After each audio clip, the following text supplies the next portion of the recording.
Hi everyone, let's explore how a Canon DSLR camera works.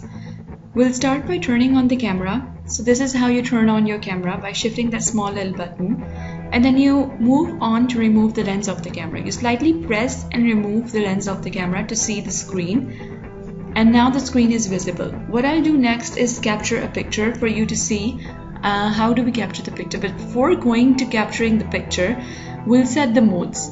I highly suggest you to keep the camera on the beginner's mode, that is the auto mode, the green little camera over there, if you're a beginner and if you don't know much about DSLRs, and then try to capture. First click that black button twice or thrice just to focus, and then just capture the photo. I just did.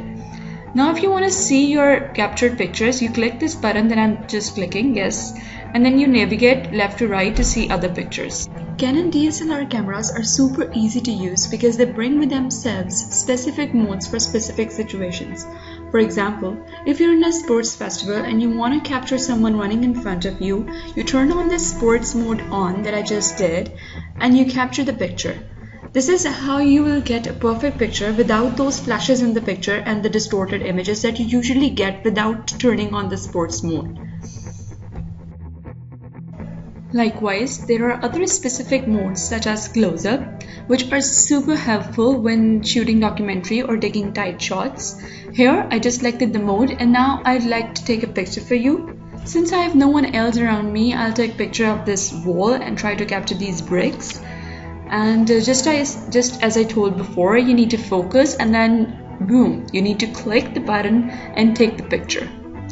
Just see where you get the finest image and get your image. Here I just did. And if I can make you see the image properly, it's like I got this super defined image with even the tiny bit of details of dirt stuck between those walls, and it's like super nice. Now let's move on to the focus part of the camera. That is very essential while recording videos or while taking beautiful pictures. By just adjusting the lens, you fix the focus of the camera, and then you also get these short notes on your screen on how to adjust the focus of the camera or how to use those focus between your images and capture beautiful pictures. Now let me tell you some additional features of this camera. It lets you record images even in dark conditions with less or no light. And you can also record high definition videos through this camera by the 18 megapixel lens it has fitted inside it. You can also enhance your memories and be artistic with the creative filters this DSLR provides. And above all, you have this companion app that comes with this camera. You install this app on your phone, and it gives you all the necessary details on how to use this camera and how to explore different features installed in this camera so that you can have better images. Now moving on to the focus part, this is how you shift the focus, and you can also see those little buttons. And this is the lens of the camera, that is 18 megapixel. If I may tell you an additional thing about this camera, that this screen is textured. Yes, the body of the camera is textured that I just touched. And it gives you really nice feels when you hold this camera, and it also reduces the friction between your fingers and the camera body. If you can see this small screen, you can also see it without inserting your eye inside the camera, like pushing your eye through the camera, and you can also push your eye through the camera to get perfect pictures.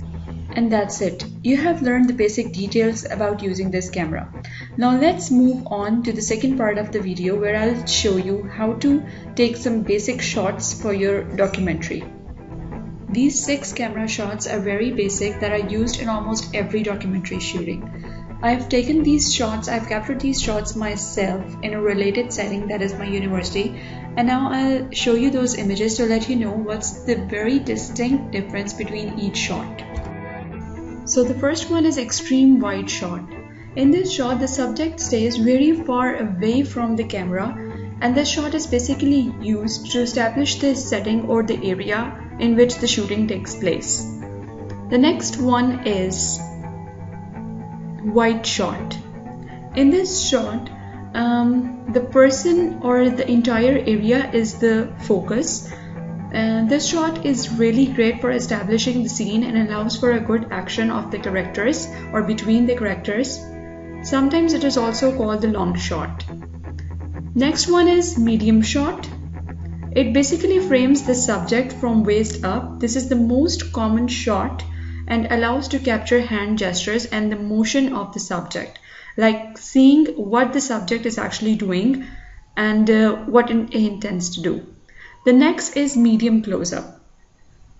In this shot, the subject is shown in more detail and is often framed from just below the shoulders to the top of the head. That is, you can see the subject in more detail. Now you see the subject is coming closer and closer to the camera. The next one is close-up shot.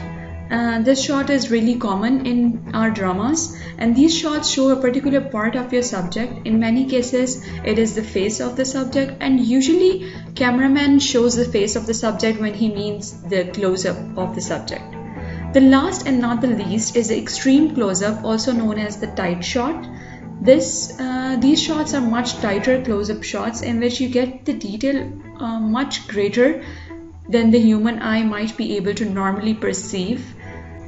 Extreme shots tend to focus on a particular part of the subject in much detail. For example, the teeth of the subject in case of a toothpaste ad, or just the nails of the subject in case of a cosmetics ad. And that's it. Thanks for watching the video. Bye.